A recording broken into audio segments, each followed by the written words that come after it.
Show समस्या हल करने की सीख देती कहानी। अजय राजस्थान के किसी शहर में रहता था। वह ग्रेजुएट था और एक प्राइवेट कंपनी में जॉब करता था, पर वो अपनी ज़िंदगी से खुश नहीं था। हर समय वो किसी न किसी समस्या से परेशान रहता था और उसी के बारे में सोचता रहता। एक बार अजय के शहर में कुछ दूरी पर एक फकीर बाबा का काफिला रुका हुआ था। शहर में चारों ओर उन्हीं की चर्चा थी। बहुत से लोग अपनी समस्याएं लेकर उनके पास पहुंचने लगे। अजय को भी इस बारे में पता चला और उसने भी फकीर बाबा के दर्शन करने का निश्चय किया। छुट्टी के दिन सुबह सुबह ही अजय उनके काफिले तक पहुंचा। वहां सैकड़ों लोगों की भीड़ जुटी हुई थी। बहुत इंतजार के बाद अजय का नंबर आया। वह बाबा से बोला, बाबा, मैं अपने जीवन से बहुत दुखी हूँ। हर समय समस्याएं मुझे घेरी रहती हैं। अभी ऑफिस की टेंशन तो कभी घर पर अनबन हो जाती हैं और कभी अपने सेहत को लेकर परेशान रहता हूँ। बाबा, कोई ऐसा उपाय बताइए कि मेरे जीवन से सभी समस्याएं खत्म हो जाए और मैं चैन से जी सकूं।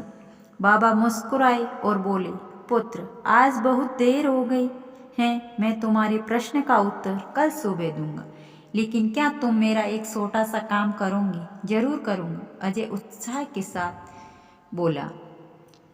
देखो बेटा, हमारे काफिले में 100 ऊँट हैं और इनकी देखभाल करने वाला आज बीमार पड़ गया। मैं चाहता हूँ कि आज रात तुम इनका ख्याल रखो और जब 100 के 100 ऊँट बैठ जाए तो तुम भी सो जाना। ऐसा कहते हुए बाबा अपने तंबू में चले गए। अगली सुबह बाबा अजय से मिले और पूछा, कहो बेटा, नींद अच्छी आई? कहा, बाबा, मैं तो एक पल भी नहीं सो पाई। मैंने बहुत कोशिश की पर मैं सभी ऊँटों को नहीं बैठा पाई।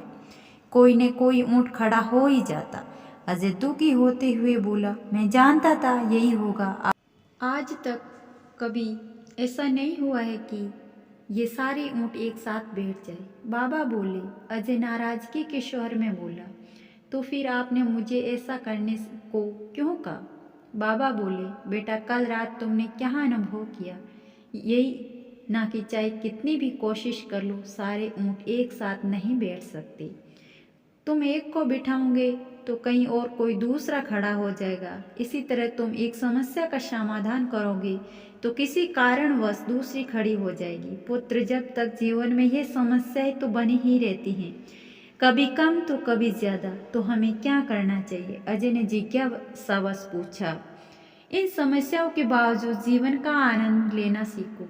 कल रात क्या हुआ? कई ऊँट रात होते होते खुद ही बैठ गए, कहीं तुमने अपने प्रयास से बैठा दी, पर बहुत से ऊँट तुम्हारे प्रयास के बाद भी नहीं बैठे और जब बाद में तुमने देखा तो पाया कि तुम्हारे जाने के बाद उनमें से कुछ खुद ही बैठ गए। कुछ समझे समस्याएं भी ऐसी ही होती हैं। कुछ तो अपने आप ही खत्म हो जाती है, कुछ को तुम अपने प्रयास को हल कर लेते हो और कुछ तुम्हारी बहुत कोशिश करने पर भी हल नहीं होती। ऐसी समस्याओं को समय पर छोड़ दो, उचित समय पर वे खुद ही खत्म हो जाती हैं। और जैसे कि मैंने पहले कहा, जीवन है तो कुछ समस्याएं रहेंगी ही रहेंगी, पर इसका ये मतलब नहीं कि तुम दिन रात उन्हीं के बारे में सोचते रहो। ऐसा होता है तो ऊँटों की देखभाल करने वाला कभी सो नहीं पाता। समस्याओं को एक तरफ रखो और जीवन का आनंद लो। चैन की नींद सो, जब उनका समय आएगा वो खुद ही हल हो जाएगी।